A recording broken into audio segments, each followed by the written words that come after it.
Hello student, इस video हम बात करेंगे कक्षा 10वीं समांतर श्रेणी 5.2 का जो तीसरा का पहला क्वेश्चन है और सेकंड क्वेश्चन है। कोई पहला और सेकंड क्वेश्चन हमको कैसे करना है पहले अपन ये देख लेते हैं। हमको यहाँ पर एक एपी दी हुई है। क्या दी हुई है? एपी मतलब अर्थमेटिक प्रोग्रेशन समांतर श्रेणी दी है, जिसमें हमको 2 दिया है और यहाँ पर एक बॉक्स दिया है और यहाँ पर 26 दिया है। अब हमको ये बताना है कि इस बॉक्स के अंदर क्या आएगा। तो यदि हम यहाँ पर देखें कि जो हमारी एपी है, एपी के पहले पद और ये लास्ट पद, मतलब हमको ए दिया है और ए एन दे के रखा है, ठीक है ना। तो मैं यहाँ पर लिख सकता हूं दिया गया है। क्या दिया गया है? दिया गया है प्रथम पद ए बराबर 2 दिया है। ओके, इसके बाद हमारा अंतिम पद कितना दिया है, या फिर अंतिम पद ना लिख के 1 2 3 A3 कितना दिया गया हमको? 26 दिया गया है। और यहाँ पर टोटल नंबर कितने हैं? n बराबर 3 दिया गया है।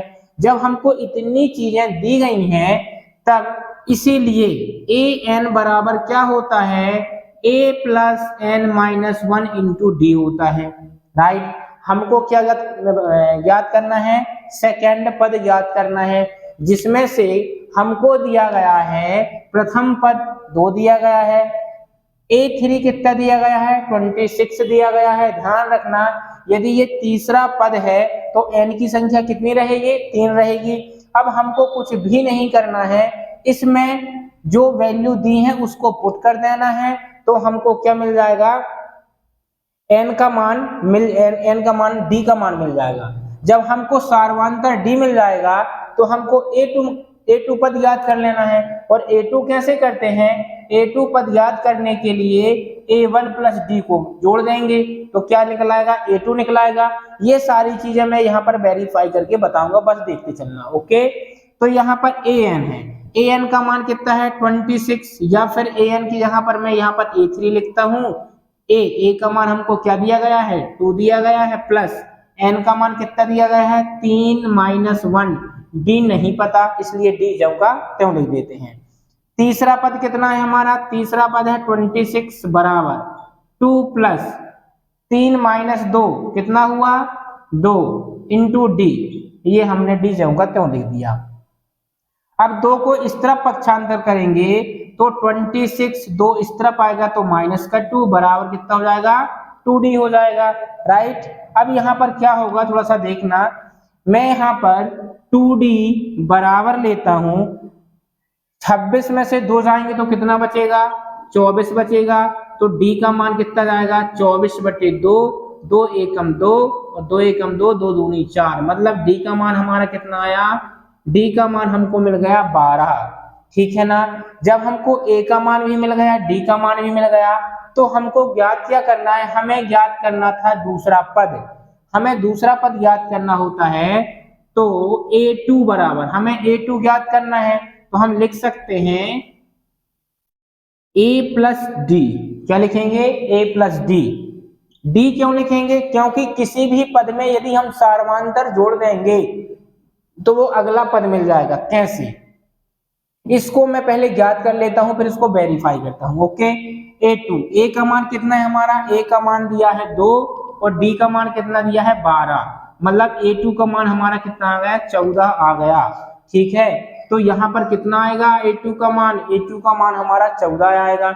अब देखो कैसे, यदि मैं बोलता हूं हमारा A1 का मान कितना है? 2 है, ठीक है ना।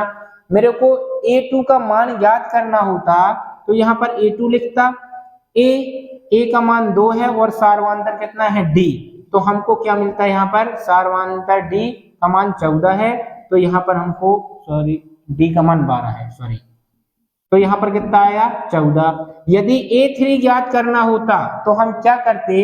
यदि हमको ये वाला पद ज्ञात करना होता A3, तो हम क्या करते? A2 plus D। क्यों? क्योंकि जो भी पद होता है यदि उसमें सार्वधातुक जोड़ दिया जाता है तो हमको अगला पद मिल जाता है, ठीक है। तो यहाँ पर मैं A2 प्लस D, A2 का मान क्या है यहाँ पर? 14 है, प्लस D का मान हमने क्या निकाला? 12, तो यहाँ पर क्या आ गया 12 14 26 आ गया, ठीक है ना, जो हमने इसको वेरीफाई कर दिया। लेकिन कभी कभी आपको ऐसा बताया जाता है कि यहाँ पर A3 बराबर A प्लस 2D से भी हम एक तीसरा पद निकाल सकते हैं, वो भी निकाल के दिखाता हूं। A3 बराबर A का मान कितना है हमारे पास, A का मान है 2 प्लस 2, D का मान कितना आया हमारा 12, तो यहाँ पर कितना आ गया 2 प्लस 12 दूनी 24 और यहाँ पर कितना जाएगा 26, मतलब A3 का मान यहाँ पर भी 26 है, यहाँ पर भी 26 है, ओके। और यहाँ पर भी मैंने दो विधि से निकाल दिया। अब जो A3 बराबर A प्लस 2D कर देते हैं, ये कैसे आता है, क्या आपने इसकी कल्पना की है? तो ये आता ऐसा है कि मैंने यदि तीसरा पद निकालना है, क्या तीसरा, तो A3 बराबर A प्लस n का मान क्या हो जाता है 3, तो 3 माइनस 1 इंटू डी, तो A3 का जो सूत्र होता है तीसरे पद को निकालने का जो फॉर्मूला होता है वो A प्लस कितना हो जाता है 2D हो जाता है, ठीक है ना। तो इस प्रकार हम बता सकते हैं कि जो तीसरे पद को निकालने का फॉर्मूला होगा वो A प्लस 2D होगा।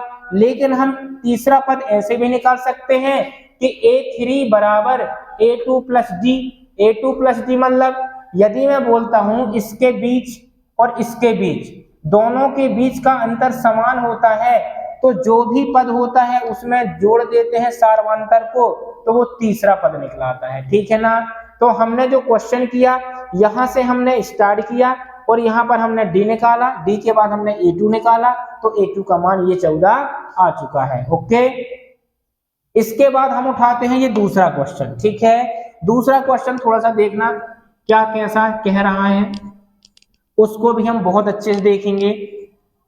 उम्मीद करता हूं कि समझ में आ गया होगा, यदि समझ में नहीं आता तो आप मेरे को कमेंट कर देना, ओके। यहां से हमको दूसरा क्वेश्चन दे रखा है। दूसरा क्वेश्चन क्या दे रखा है, एक हमको खाली बॉक्स दिया है, फिर 13 दिया है, फिर एक खाली बॉक्स दिया है, फिर दिया है 3, मतलब हमको यहाँ पर क्या दिया गया है, दिया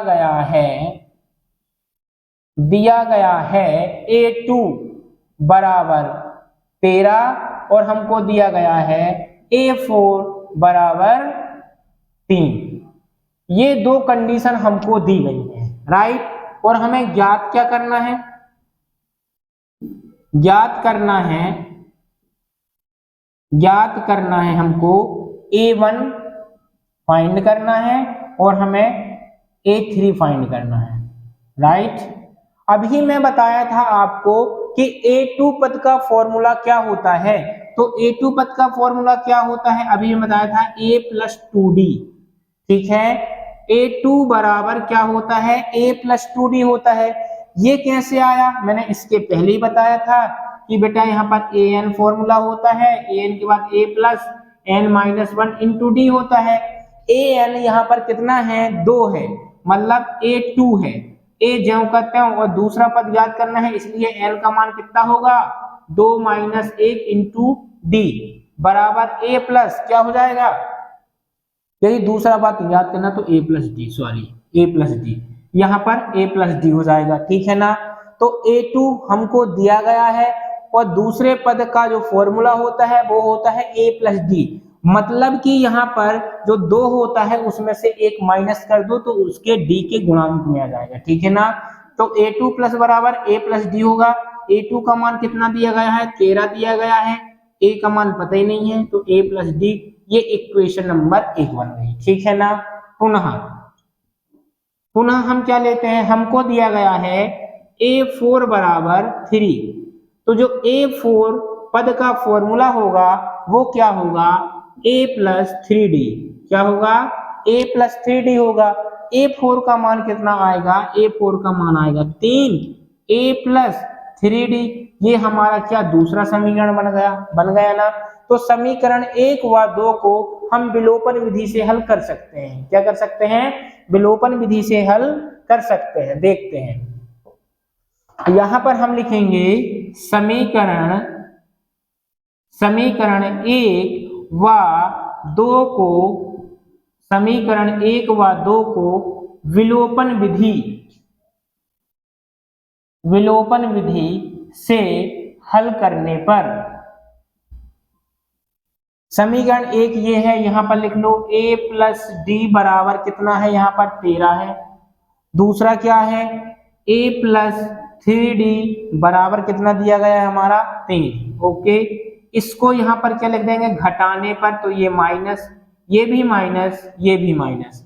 अब इसको यदि मैं क्रॉस कर दूंगा, a से a कट जाएगा, 3d में से 1d जाएगा, तो यहाँ पर -2d बचेगा। कितना बचेगा, -2d बचेगा, बराबर 13 में से 3 जाएगा, तो यहाँ पर 10 बचेगा, d बराबर 10 - 2 हो जाएगा, तो 2 एकम 2, 2 पंचे 10, d का मान कितना आएगा, -5 आ जाएगा।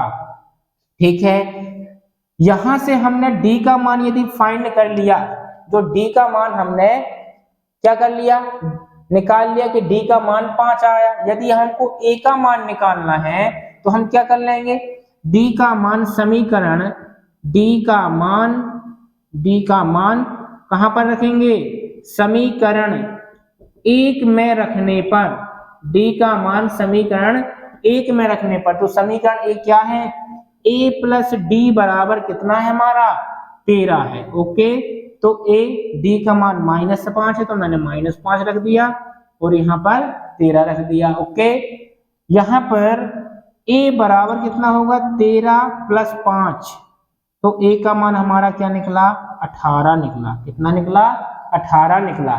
इस चीज का ध्यान रखना। ओके, एक मिनट,